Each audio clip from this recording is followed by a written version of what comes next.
Hey, let's do another one here. We've got a great question here from Lucas. He wants to know, when you first entered the business, were there any wrestlers you were a fan of as a viewer, but they were a pain in the keister to work with? I always enjoyed watching Bob Sweetan be a heel because he believed he was a heel. He was physical, nasty, cheated to win at every turn in the road. But he was one of the worst human beings I've ever met in my 50 years in wrestling. Wow. Now, on the other hand of that, to show an opposite side, when I grew up, Danny Hodge was the star. Danny Hodge was that territory's Hogan or Austin or whomever. And so I met Danny Hodge, and my first trip from Tulsa, the headquarters, to Shreveport, where TV was being taped, I took Mr. Hodge in my car. I gave him a ride, in other words. And that was interesting. I'll tell that story someday. I want to wait till he's dead a little longer because he could come out of the grave and kill me. But he was one of my heroes. Mickey Mantle and Danny Hodge were my role models as a young fat kid athlete. So Hodge was the guy, and he never disappointed me. They say never meet your heroes. Right. That's not always true. It's not always true. It certainly was not true in this situation. Hodge is always a class act. So if you're ever near Perry, Oklahoma, anybody traveling on I-35 in Oklahoma, there's a beautiful statue of Hodge in a town square. The town is small. You won't get lost in traffic. Everybody knows where it is, but great photo opportunity. And when they unveiled it, I was there when they unveiled it. That's the respect I had for Danny. He's a super to me. He kept me from getting hurt. Sweetan would have hurt me in matches just because he could laugh about it. Clip your eye up in here, here, here.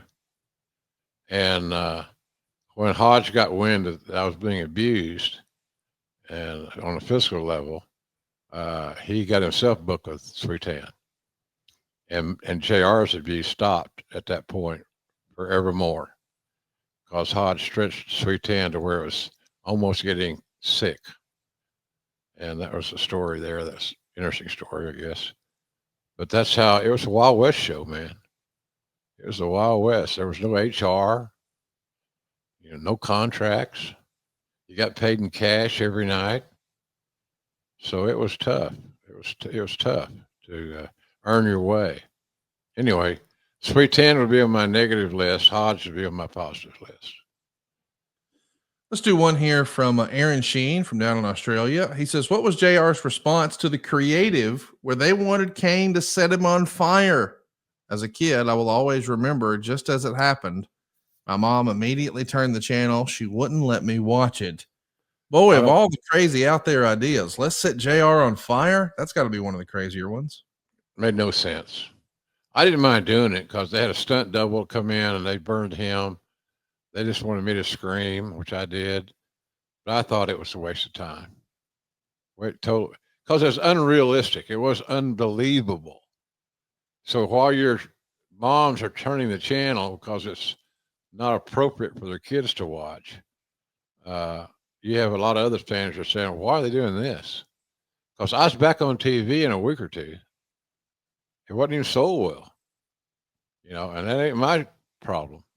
I didn't book it. I did what I was told. And so I thought it was a waste of time, Conrad. It was not a good scene for me. I understand the logic. I do. It just was unbelievable logic, and that's not the best kind. We got to do a question here from Patrick Ruth because, boy, this is a funny one. Maybe it wasn't so funny for you at the time, though.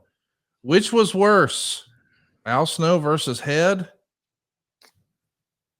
Or I'm sorry, Al Snow and Head versus Too Much?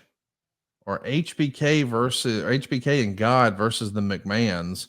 I forget that there was once a time where Al Snow had the Mannequin Head as a tag team partner. Yeah. And who could ever forget that Shawn Michaels had God as a partner? These were pay-per-view matches, Jim. Which one of those was more challenging for you as a broadcaster? Probably the Shawn Michaels and God tag team combination. It's funny even for you to just say it. I don't know why it tickles me, but it does. That probably was the one I would select. I mean, Al Snow and Head had a build-up. We kind of knew what to expect. We knew all about Head. And Al did a great job portraying his character. What are you laughing at? Al Snow and Head had a build-up. We knew all about Head. There was a backstory with Head, by God. We knew. Yeah, there was something there. Yeah. Shawn Michaels and God, the invisible God, against the McMahons there was no build-up.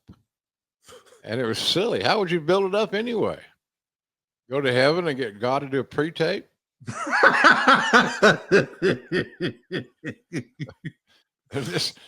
You could look at every turn in the road there, Connie, and it didn't make any sense. But, we got through it somehow. I have never watched that back, so I don't know how the commentary was or not. It might have been ridiculous, silly or something. Who knows? But it was a little touchy.